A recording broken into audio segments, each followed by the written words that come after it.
अस्सलाम वालेकुम एवरीवन। इस वक्त हम पाकिस्तान स्टडीज़ सेकेंड ईयर की क्लास ले रहे हैं और ये ढाका कोचिंग सेंटर की क्लास आप इस वक्त देख रहे हैं। हम मुसलसल फ्राइडे को क्लास ले रहे हैं और लास्ट क्लास में हमने बड़ी हिस्टोरिकल बातें की थी जो कि चैप्टर 1 से लिंक थी, चैप्टर 1 से उनका ताल्लुक था। अगर आपको कोई आवाज़ में डिस्टॉर्शन आ रही है, कुछ भी है, तो आप मुझे बता दीजिएगा फौरन ही, ठीक है? कोई सवाल? अच्छा, सबसे पहला जो मेरा आप सबसे सवाल है वो ये है कि लास्ट क्लास में हमने कहाँ तक पढ़ा था, ये बता दीजिए। लास्ट क्लास में हमने कहाँ तक पढ़ा था?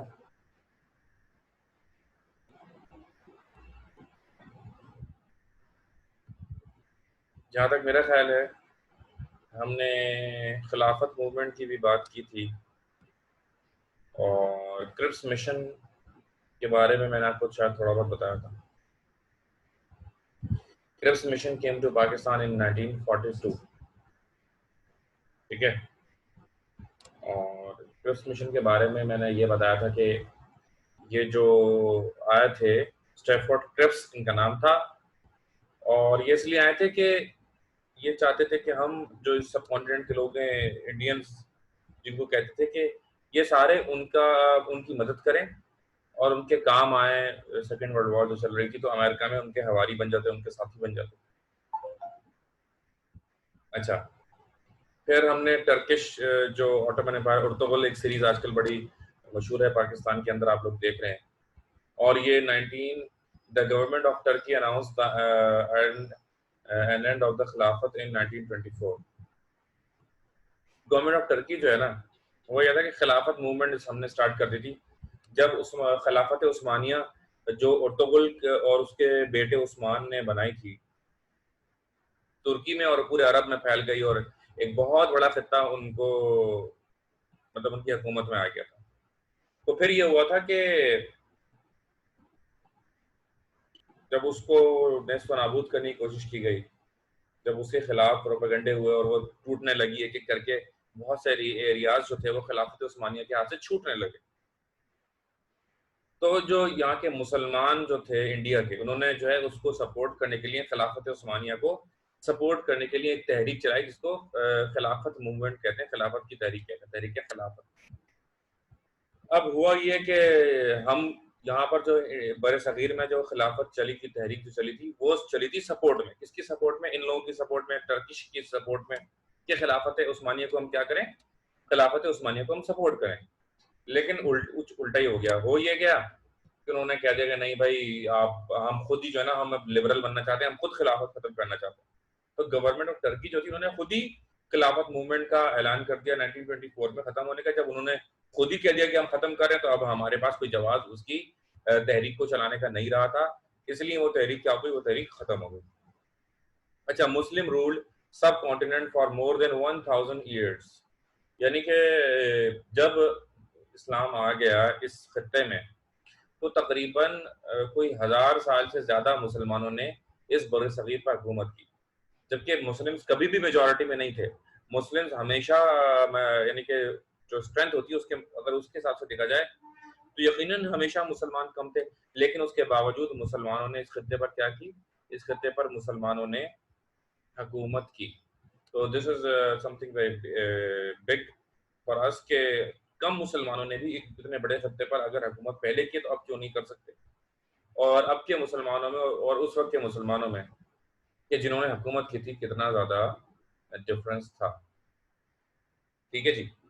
अच्छा, now condition of South Asia before the advent of Islam.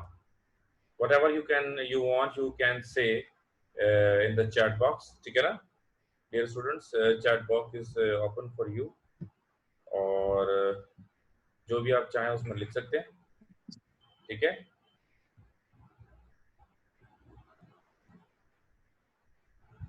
If you want to unmute yourself, then you will have to raise hand first, then I will allow you, okay? अच्छा, तो condition of South Asia before the advent of इस्लाम। अब हम पहला topic, MCQs हमने खत्म कर लिए। अभी जो हमने एमसीक्यूज पढ़े उसमें बहुत सारे ऐसे एमसीक्यूज भी थे जो आते रहे हैं एग्जाम्स के अंदर, ठीक है ना। तो आपने सारे के सारे जो एमसीक्यूज मैंने अभी पढ़ाए हैं आपको, इन सारे के सारे एमसीक्यूज को आपने याद भी करना है और जब आपका पहला टेस्ट होगा तो इन्हीं एमसीक्यूज से आपके वो टेस्ट तैयार होंगे जो आपने देना होगा, ठीक है। तो condition of South Asia before the advent of Islam, introductory words, Pakistan our dear motherland, ठीक है ना। इस वक्त मैं बता रहा हूँ कि हमारे साउथ एशिया की जो हालात थे वो पाकिस्तान बनने से पहले क्या थे और इस्लाम से पहले क्या थे। जाहिर है कि यहाँ पर जो इस्लाम आया वो सन 700 की सदी में आया, उससे पहले यहाँ पर इस्लाम का कॉन्सेप्ट नहीं था। तो बड़ा मशहूर है सिंध को बाबुल इस्लाम क्यों कहते हैं, क्योंकि इस बड़े सगीर में सबसे पहले जो जहाँ पर इस्लाम आया वो जगह है जिस सिंध की, क्योंकि सिंध में सबसे पहले इस्लाम आया था, इसलिए इसको बाबुल इस्लाम कहा जाता है। Do we write these questions? Are these questions and answer? Yes, these are the questions and answer number one, and these notes are available at the counter of Dhaka Coaching Center. So you may visit over there and get your notes. Okay. Uh, you may want, if you want, you may write in your register. Although I would recommend to write in your register, number one, and number two, अगर आप मैं जरा तेजी से निकल अगर जाऊं किसी जगह से, तो the best option is what you take a screenshot. तो आपके पास वो होगा कल जब मेरी क्लास खत्म होने के बाद फौरन आप उसको लिख लें, लेकिन काम को जमा नहीं कीजिएगा। अगर आप काम जमा करते जाएंगे तो ये एक बहुत बड़ा इशू हो जाता है, ठीक है। Okay, so Pakistan our dear motherland, Pakistan हमारी मदरलैंड है, मादरी जमीन है, ठीक है ना। Came into existence vitally due to the advent of Islam in South Asia.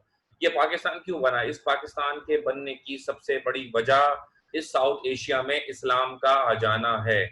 अगर इस बड़े सगीर के इस टुकड़े में अगर इस्लाम ना आता तो जाहिर है पाकिस्तान बनने का भी कोई तसव्वुर नहीं होता। आज पाकिस्तान दुनिया का सबसे ज्यादा ताकतवर इस्लामी मुल्क है। So we should proud of it, हमें इस पे फख्र होना चाहिए कि हम सबसे बड़ी ताकतवर इस्लामी फौज पाकिस्तान के पास, सबसे बड़ा ताकतवर मुल्क पाकिस्तान है।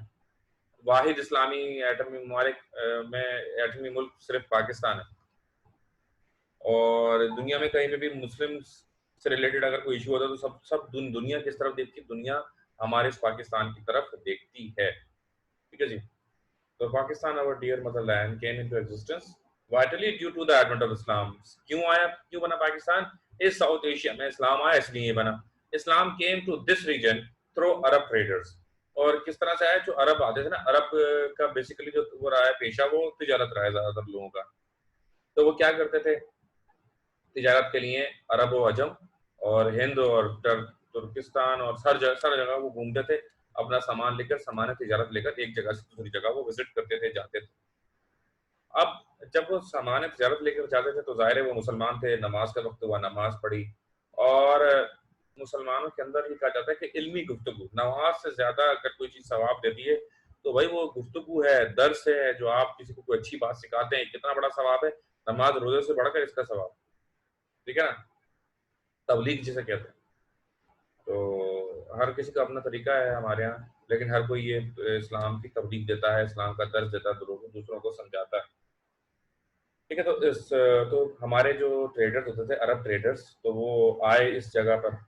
जब इस जगह पर आए तो उन्होंने बताया कि हम मुसलमान हैं, हमारा अल्लाह एक है जो वहदहुल्ला शरीक है, हमारे नबी सल्लल्लाहु अलैहि वसल्लम हैं जो आखिरी नबी हैं, वो पैगाम लेकर आए कि अल्लाह वहदहुल्ला शरीक है, वगैरह वगैरह। तो इस तरह की बातें अब यहाँ पे फैली, लोगों के दिलों में उतरी।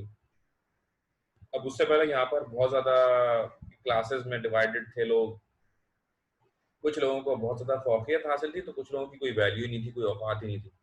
अब जिनकी कोई औकात नहीं थी उनको ज्यादा जल्दी इन चीजों ने जो है दिल में घर किया, और बाकियों के भी यकीनन ऐसा नहीं है कि सिर्फ जो निचली जात के हिंदू थे वही मुसलमान हुए, नहीं, हर जात के हिंदू मुसलमान हुए, ठीक है ना।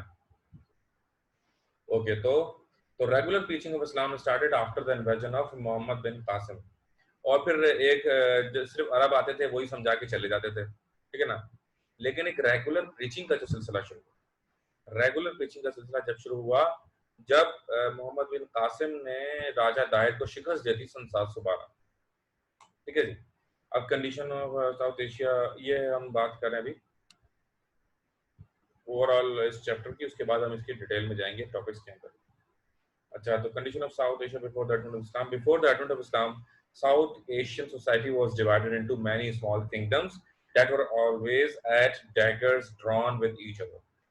अब जब तक इस साउथ एशिया के अंदर इस्लाम नहीं आता, तो ये जो पूरा साउथ एशिया था ये डिवाइडेड था मुख्तलिफ हिस्सों में, छोटे छोटी बादशाहतें थी यहाँ पर, और हर किसी की अपनी सल्तनत थी, हर कोई अपने इलाके का बादशाह था। बहुत ही छोटी छोटी सल्तनतें थी और छोटे छोटे उन्होंने महल बनाए हुए थे और वो बादशाह थे, और एक दूसरे के वो दस्तों गिरबान रहते थे। मतलब हर किसी का एक दूसरे से लड़ना भिड़ना, ये इट वाज सो कॉमन, बहुत ही कॉमन सी ये बात थी, ठीक है। अच्छा, और ज्यादातर जाहिर है कि हिंदू ही थे, तो मेजोरिटी हिंदू थे। अब हिंदू क्योंकि मेजोरिटी थे, तो हिंदू क्या करते थे, हिंदू के अलावा अदर देन नॉन हिंदूज जितनी भी कम्युनिटीज थी, वो सबकी हालत खराब रखते थे। उनको डांटना, उनको मारना, उनको तंग करना, इस तरह की चीजें क्या थी, it was so normal and quite normal. The Hindus were in majority, देखिए वही बात देखिए कि हिंदू क्या थे, मेजोरिटी में थे, and they kept on torturing other minorities. और वो क्या करते थे, मुसलसल माइनॉरिटीज को टॉर्चर करते थे, बुद्धिस्ट। हिंदुओं के बाद अगर कोई कौम यहाँ पर इस्लाम से पहले पाई जाती थी तो वो बुद्धिस्ट थे। आज हिंदुओं के बाद अगर सबसे ज्यादा कोई है तो वो मुसलमान है, लेकिन हिंदुओं से पहले, इस्लाम से पहले क्या था, बुद्धिस्ट सबसे ज्यादा। The Hindu society was full of social injustice. और हिंदुओं में क्या था, हिंदू बोलते थे कि ये दुनिया हमारे लिए बनी, हर चीज हमारी हिंदुओं की है, और बाकी सबकी कोई औकात नहीं, कोई वैल्यू नहीं, कोई हैसियत नहीं है, सब कुछ हमारा है। और बहुत ज्यादा इनजस्टिस था कि अगर एक हिंदू कत्ल कर दे तो उसका जुर्म बिल्कुल ही अलग था, और अगर कोई एक मुसलमान कत्ल कर दे तो उसको बहुत ही या कोई भी नॉन मुस्लिम, कोई भी जो नॉन हिंदू था वो अगर कत्ल कर दे तो उसका जो तरीका था ट्रीटमेंट का वो बिल्कुल ही डिफरेंट था, ठीक है ना। तो ये भी इसके अंदर बताया गया कि there was so much injustice, बहुत ज्यादा इनजस्टिस उस जमाने में हुआ करता था। द फॉलोइंग वर्स डिस्क्रिपेंसीज, अब इसके अंदर कुछ डिस्क्रिपेंसीज बयान की गई, तो हम वो डिस्कस करते हैं कि करके। The following were discrepancies of this society. पहली बात इसमें क्या थी, डिवाइडेड सोसाइटी।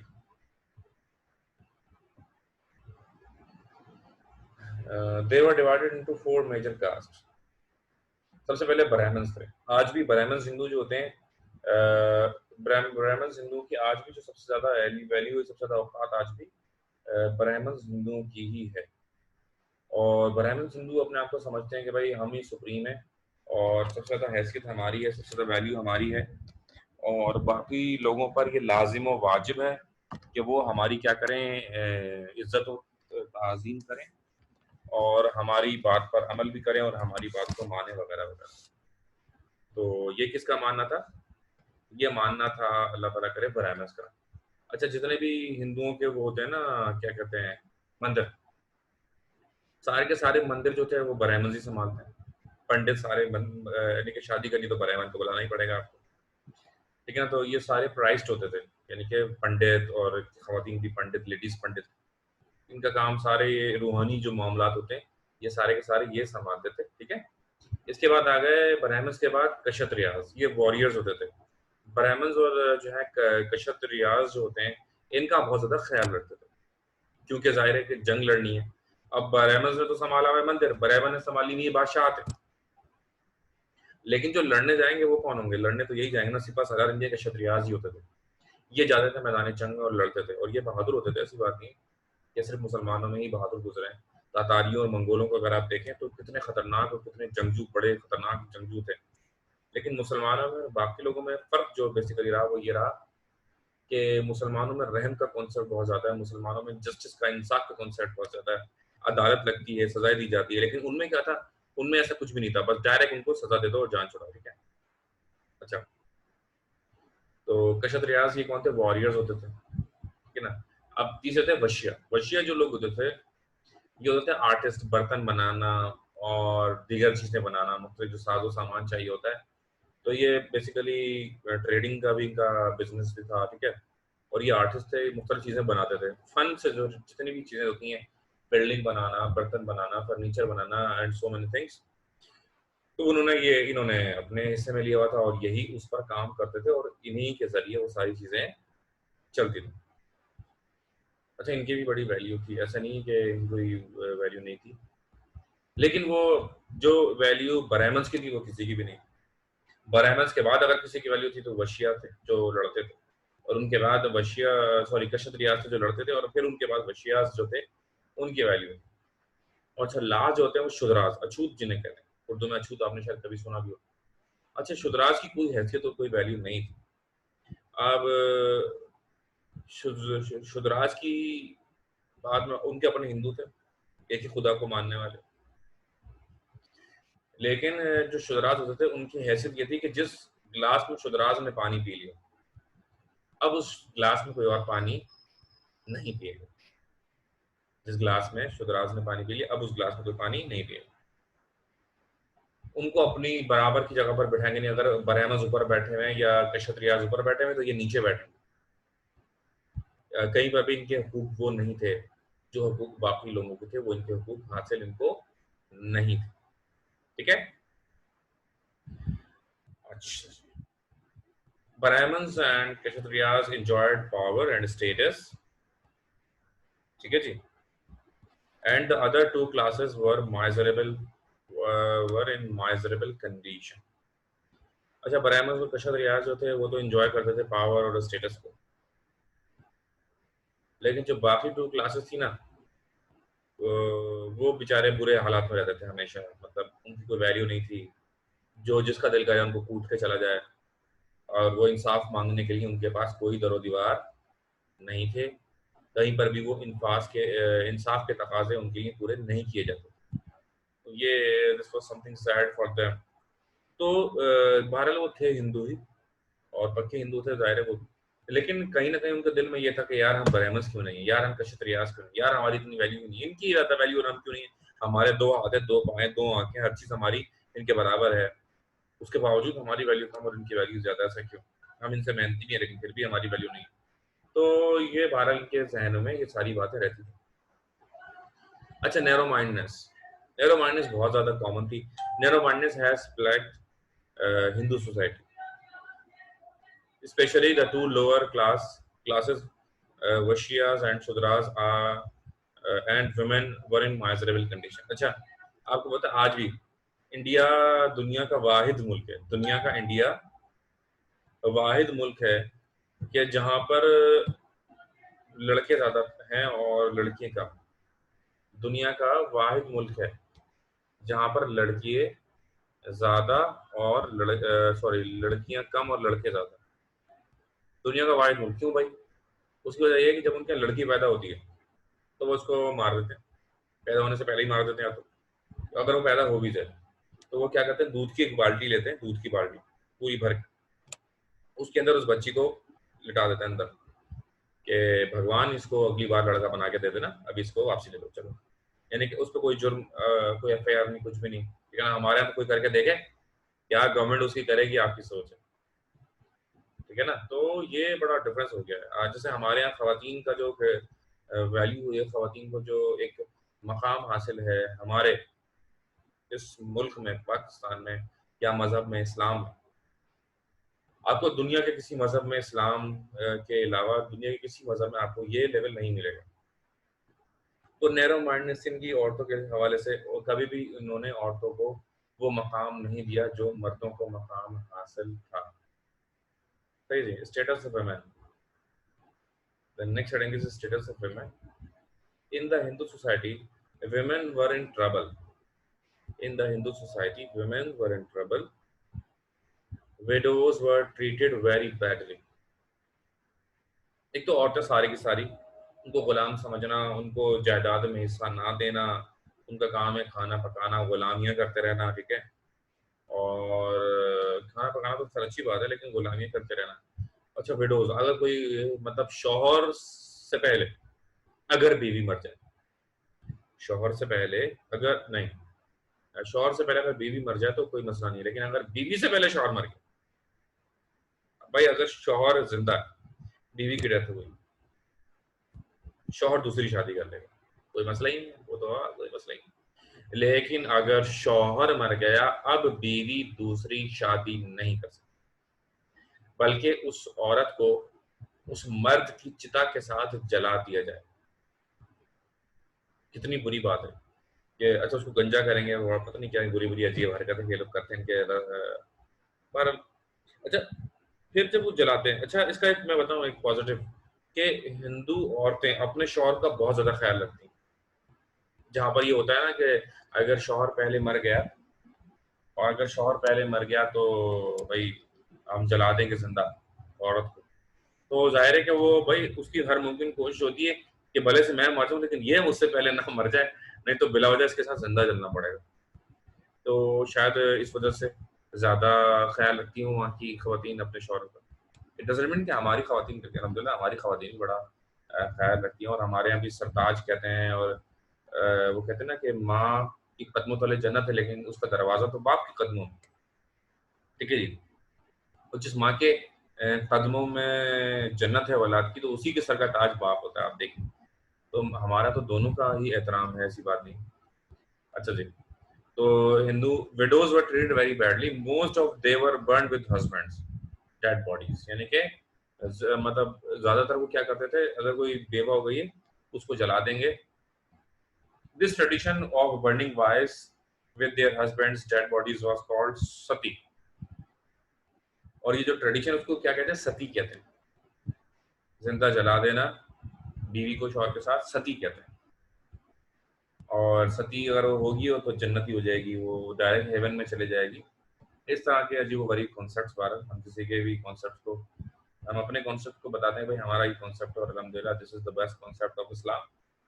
वेल नाउ, अब जो जैसा कि हेडिंग आप देख रहे हैं, टॉप पर जो हेडिंग आपको नजर आ रही है, short questions. So we are gonna start short questions. After 1857, सबसे पहला जो शॉर्ट क्वेश्चन है that is related to Aligarh movement. What do you know about Aligarh movement? So we can add a question over here like this.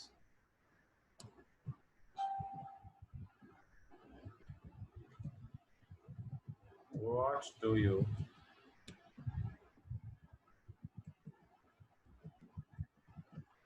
know about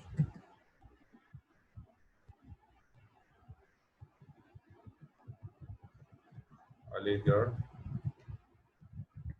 movement? Okay.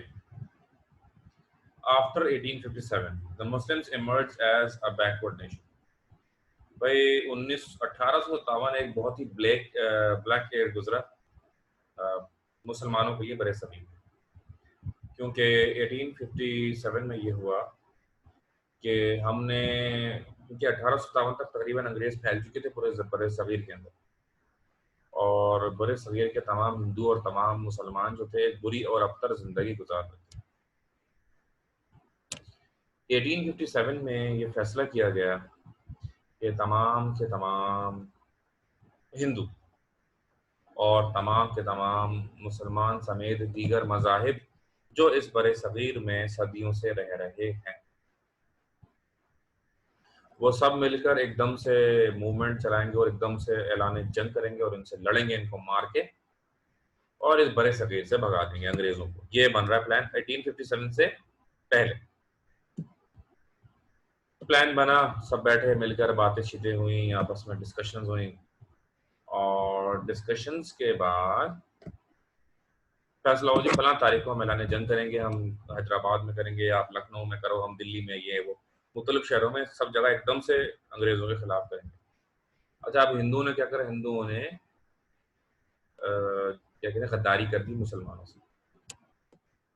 इधर बैठ रहे हैं मुसलमानों के साथ और प्लानिंग हो रही है, तुम यहाँ से हमला करोगे, हाँ भाई शंकर लाल तुम यहाँ से हमला करोगे, और मुकेश कुमार संतियानी तुम यहाँ से हमला करोगे, मतलब अंग्रेज जो थे, हिंदू जो थे, वो भी मुसलमानों से बैठा, हाँ जी हम करेंगे, ये वो प्लानिंग हो रही। यहाँ हिंदू ने मुसलमान के साथ एक घर में प्लानिंग करी कि हम ऐसे से हमला करेंगे, हिंदू भी, अब मुसलमान के जहन में क्या है कि इधर से हम हमला करेंगे, उधर से हिंदू हमला करेंगे, हम जीत जाएंगे, यूं हो जाएगा, यूं। अब हिंदुओं ने क्या किया, हिंदुओं ने जाकर तलवे चाटना शुरू कर दिए अंग्रेजों के। सारी बातें ऐलान जंग से पहले, यानी कि जब जब हम हमला करने वाले, हमले करने से पहले ही सारी बातें अंग्रेजों को पता चल गई कि फला तारीख को हम पर हमला होने वाला है। अब जाहिर है उनको कितने तैयार होंगे पहले से। अब मुसलमानों को नहीं पता कि अंग्रेजों को पता चल चुका है कि हम 13 तारीख को मिसाल के तौर पर हमला करने वाले हैं। अब जब अंग्रेजों को पता चला, उन्होंने क्या किया, उन्होंने पूरी प्लानिंग करी। मुसलमान के पास सबसे ज्यादा क्या चीज होती है, जज्बा। मुसलमान के पास सबसे ज्यादा क्या है, कम इल्मी, ठीक है जी। लेकिन अंग्रेजों के पास जज्बा कम है, इल्म ज्यादा है। उन्होंने अपने इल्म का इस्तेमाल किया। अच्छा, उनके पास राइफल्स थी जदीद किस्म की, उस वक्त का जो जदीद हथियार था, आज भी जदीद हथियार उन्हीं के पास है, हमारे पास नहीं। और उस जमाने में भी जदीद हथियार जो थे वो उन्हीं के पास थे। तो उन्होंने क्या किया कि उन जदीद हथियारों का भरपूर इस्तेमाल करना शुरू कर दिया। अब हुआ क्या, एक दिन आ गया, ऐलान जिस दिन का जंग था वो दिन आ गया। अब फिर दोनों तरफ से फैसला हो गया, ठीक है जी, ठीक है ना, दोनों तरफ से फैसला हो गया, ठीक है जी, अब हम 15 तारीख को हमला करें। यू नो व्हाट हैपेंड, जिस दिन जंग थी उस दिन अचानक से जो हिंदू थे वो ऐसे से ऐसे हो गए, बिल्कुल पलट गए, और उन्होंने अचानक से चले गए अंग्रेजों के साथ मिल गए, और अंग्रेज और हिंदुओं ने दोनों ने मिलकर मुसलमानों को मारना शुरू। भारत मुसलमानों ने फैसला किया हम आखिरी सांस तक लड़ेंगे। तो बहुत ज्यादा कत्लेआम हुआ मुसलमानों का, और बहुत ज्यादा मुसलमान शहीद हो गए, और उसकी वजह थी टेक्नोलॉजी भी काफी हद तक। वो मार किससे रहे थे, राइफल से। मतलब एक दूर से बंदा आ रहा है, बहुत दूर तक मार करने वाली राइफल थी, उन्होंने दूर से देखा, यार वो आ रहा है, वो मुसलमान आ रहा है, उन्होंने यहीं से निशाना लिया, चटाक करके मारी, गोली मर गया वहीं। उनके हाथ में थे लकड़ी के डंडे, उनके हाथ में थी तलवारें, उनके हाथ में थे चाकू और पत्थर। अब आप बताएं, अंग्रेजों से लड़ना जो तादाद में आपसे ज्यादा है, जंगजू के ट्रेंड जंगजू उनके आपके तादाद में उनसे ज्यादा, हथियार उनके पास, उनको पहले से पता है कि आप हमला करने वाले हैं, यानी कि अब कोई गुंजाइश बचती थी। और भारत में हुआ ही कि ऐसा उन्होंने धूल चटा दी मुसलमानों को 1857 में। अच्छा, फिर क्या हुआ, the Muslims emerge as a backward nation. उसके बाद क्या हुआ, बिल्कुल मुसलमान पस्ती में चले गए। कब, 1857, 1857 में पस्ती में चले गए, दे वर इलिटरेट। अब फिर क्या हुआ, सारे तालीमी इदारे उनके, तालीमी इदारों के, तमाम तालीमी इदारों के दरवाजे उनके लिए हो गए बंद, तमाम के तमाम तालीमी इदारों के दरवाजे उनके लिए हो गए बंद, and hopelessly ignorant in every walk of life. और हर जगह उनको इग्नोर किया गया, हर जगह उनके हकूक की जो है वो नाफरमानी की गई, उनको हकूक जो उनके बनते थे वो भी उन्हें नहीं दिए गए। ठीक है, नेवरथलेस दे वर इकोनॉमिकली, मतलब वो मुआशी तौर पर कमजोर हो गए, बिल्कुल नापेद हो गए। उसकी वजह क्या थी कि जहां जहां मुसलमान आबादियां थी वहां पर कोई कारखाना, कोई फैक्ट्री, कोई कारोबार नहीं किया गया। जब कोई कारखाना, कोई फैक्ट्री, कोई कारोबार नहीं किया गया तो उनको नौकरियां नहीं मिली गरीबों को। जो अमीर थे चंद वो अमीर ही रहे क्योंकि वो अंग्रेजों के साथ मिल चुके थे मुसलमान, और बाकी जो थे वो सबके सब गरीब के गरीब ही रहे। तो इकोनॉमिकली बहुत ही बैकवर्ड हो गए, पॉलिटिकली इनकी कोई हैसियत नहीं थी, क्योंकि जब पूरे बड़े सगीर पर अंग्रेजों का कब्जा हो गया तो उन्होंने कभी भी मुसलमानों को अपने साथ बैठने नहीं दिया। तो पॉलिटिकली भी बहुत पीछे थे, सोशली भी पीछे हो गए क्योंकि उन्होंने अंग्रेजी सीखी नहीं। जब अंग्रेजी सीखी नहीं तो अब अंग्रेजों से ये डायरेक्ट बात नहीं कर सकते थे। अब किसी न किसी हिंदू का सहारा लेना पड़ता था जिसको उर्दू भी आती थी या हिंदी भी आती थी और उसको अंग्रेजी भी आती थी। And to be more exact, religiously made the subject of ruthless punishment. और उनको सजा दी गई कि उनसे कोई बात नहीं करेगा, उनकी कोई हैसियत नहीं होगी। ठीक है, अच्छा, साथ साथ उन्होंने क्या करा, मिशनरी, उन्होंने स्कूल्स खोले और क्रिश्चियनिटी को इस बड़े सखीर में फरोग देना शुरू कर दिया है। मिशनरी स्कूल्स आज भी कराची में बहुत सारे मिशनरी स्कूल्स यहाँ पर मौजूद हैं। In such conditions sir Syed Ahmad Ali Khan, अब इस इतने बुरे हालात में सर सैयद अहमद खान एक उम्मीद की किरण बनकर उभरे। Sir Syed Ahmad Khan came forward and tried to help the Muslims come out from such miserable condition। और सर सैयद अहमद खान ने भरपूर कोशिश करी, इस बंदे ने बहुत ज़्यादा कोशिश करी, इतनी ज़्यादा उन्होंने इकोनॉमिकली उनको स्ट्रॉन्ग करने की कोशिश करी, पॉलिटिकली उनको स्ट्रॉन्ग करने की कोशिश करी, इकोनॉमिकली उनको स्ट्रॉन्ग करने की कोशिश करी। और उन्होंने कहा इकोनॉमिकली हर मामले में अगर आप स्ट्रॉन्ग होना चाहते हैं, हर मामले में अगर आप स्ट्रॉन्ग होना चाहते हैं, तो ये कहा सर सैयद अहमद खान ने कि सबसे पहले आपको पढ़ना होगा, तालीम हासिल करनी होगी। अगर आप पढ़ते हैं, तालीम हासिल करते हैं, then you will be in a position to defend your position, defend your self economically, politically, ठीक है ना। सबसे पहले आपको क्या करना होगा, सबसे पहले आपको तालीम हासिल करनी होगी। Sir Syed Ahmad Khan came forward and tried to help Muslims come out from such miserable condition. He guided Muslims towards the right path and attempted to draw out the Muslims from such helpless condition.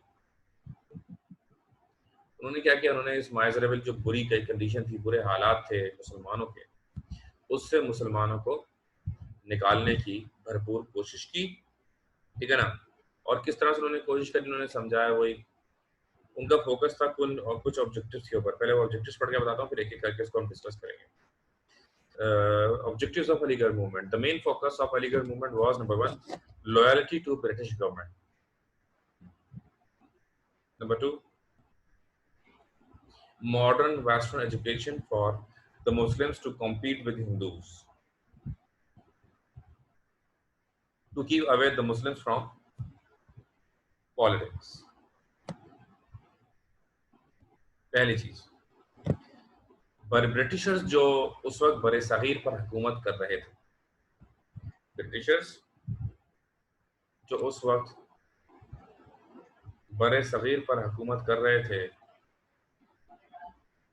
उनको ये लगने लगा था कि ये नहीं चाहते कि हम जो है यहाँ पर हुकूमत करें, ठीक है ना। इसलिए सबसे पहले सर सैयद अहमद खान ने कोशिश करी कि अंग्रेज़ों को इस बात का एहसास दिलाया जा सके कि ये जो मुसलमान हैं, क्योंकि ज़ाहिर है वो तो हो गया जो होना था, अब उनकी तो हुकूमत आ गई, मुसलमानों की हुकूमत चली गई, तो अंग्रेज़ों को इस बात का एहसास दिलाया जाए कि जो ये जो मुसलमान हैं ये भी उनके लॉयल, उनसे अक़ीदत रखते हैं और उनकी बात को मानेंगे और उनके खिलाफ कोई हथियार नहीं उठाएंगे। ये किसने कोशिश करी? ये कोशिश करी सर सैयद अहमद खान ने उनको यकीन दिलाने के लिए ये कोशिश की, ठीक है जी। अच्छा, अब इससे क्या होगा, जब अगर बरतानवी लोगों को, ब्रिटिश फिरंगियों को अगर इस बात का यकीन आ जाता कि नहीं यार ये तो मुसलमान तो हमारे हक में और मुसलमान हमारे राइट हैंड बनते जा रहे हैं, अगर उनको इस बात का एहसास हो जाता तो वो क्या करते, वो मुसलमान आबादियों में भी स्कूल बनाते, कॉलेज बनाते, यूनिवर्सिटीज बनाते वगैरह वगैरह। तो इससे बड़ा फर्क पड़ता है, तो मुसलमानों के हालात बेहतर होने शुरू होते हैं। लेकिन बहरहाल सर सैयद अहमद खान ने अपने तौर पर इसकी भरपूर कोशिश की। मॉडर्न वेस्टर्न एजुकेशन, अब क्या वो अंग्रेजी सीखना, अब देखें ना, होता यह क्या है कि वो मौलवी हजरात जिन्होंने सिर्फ चंद किताबें पढ़ी होती, वो कभी भी किसी बंदे के बारे में कोई ओपिनियन दे, मैं समझता हूँ ये नाजायज है, गलत। एक अच्छा मौलवी मैं मेरी नज़र में वो है जो तमाम की तमाम एक बड़े लेवल पर दीनी किताबें पढ़े, ठीक है ना, इसमें पीएचडी करे कम से कम, और उसमें कम से कम मॉडर्न एजुकेशन मास्टर्स भी आईआर में या इंग्लिश में या किसी और चीज़ में, फाइनेंस में, किसी भी चीज़ में उसने ज़रूर मास्टर्स किया हो, दुनियावी तालीम भी उसने हासिल की। Then he will be in a position to give an idea कि वो अपनी आवाम को कोई एक अच्छा पैगाम दे सकते। लेकिन अगर आपने सिर्फ एक तरफा किताबें पढ़ी है, दुनियावी तालीम आपने कभी हासिल ही नहीं की, दुनियावी तालीम का आपको पता ही नहीं, तो ये चीज़ जो है ना आपको क्या करती है, एक रॉन्ग पाथ पे ले जाते हैं आप।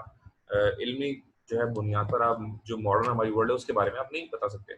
जैसे आज हमारे मौलवी हजरात फेसबुक यूज़ करते हैं, व्हाट्सएप यूज़ करते हैं, ट्विटर यूज़ करते हैं, ठीक है ना, तो ये बहुत अच्छी बात है और ये अब हमारे मौलवी हजरात को समझ में आ गया। इंग्लिश में लेक्चर्स देते हैं, इंग्लिश में भी तबलीग हो रही है, इंग्लिश में भी पैगाम इस्लाम का जा रहा है मुख्तलिफ जगहों पर और इसका एक पॉजिटिव इम्पैक्ट, पॉजिटिव रिटर्न भी आ रहा है। तो उन्होंने कहा था सर सैयद अहमद खान ने उस ज़माने में कि अंग्रेजी सीखो, उस वक्त मौलवी ने बोला ये तो कुफ्र है, ये तो काफिर है, ये तो झूठ बोल रहा है, ये मकार है, ये इन्हीं का एजेंट है, यहूदियों का बड़ा बड़ा। ऐसी बातें उस ज़माने में सर सैयद अहमद खान के बारे में की गई।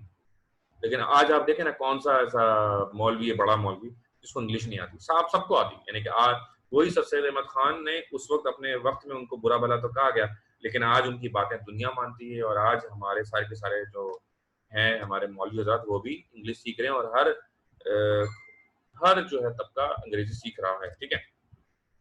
अच्छा, तो यहीं तक रखते हैं आज की बात को और कोई सवाल अगर आपका है तो प्लीज़ पूछ लें, नहीं तो हम अपनी क्लास को इख्तिताम पसीर करते हैं।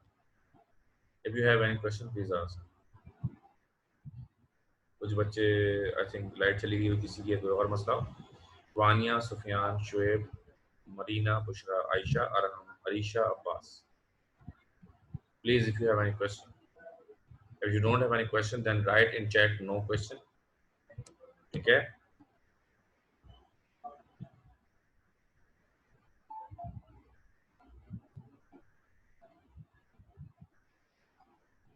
ओके, चलें जी, अपना बहुत ख्याल रखिएगा।